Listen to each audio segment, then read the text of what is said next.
अस्सलाम वालेकुम दोस्तों ਅੱਜ ਅਸੀਂ ਆਏ ਆ ਬਸਰੋਰ ਤੋਂ ਪਿੱਛੇ ਦਰਬਾਰ ਸ਼ਰੀਫ ਤੇ ਆਏ ਆ ਬਾਬਾ ਜੀ ਜ਼ਾਰੇ ਸ਼ਾਹ ਵਲੀ।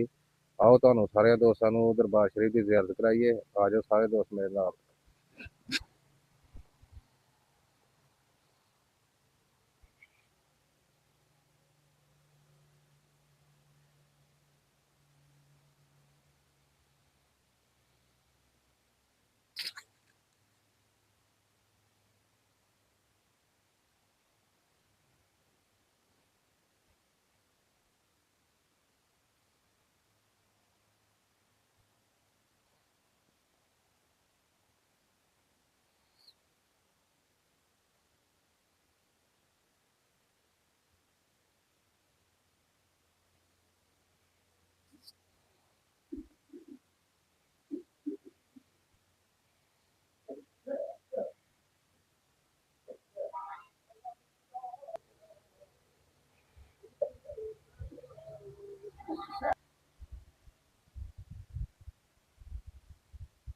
ठीक है दोस्तों, सब दोस्तों की गुजारिश है चैनल को ज़्यादा से ज़्यादा सब्सक्राइब करो, लाइक करो, शेयर करो ताकि मेरे आने वाली वीडियो ਤੁਹਾਡੇ तक पहुंच सके।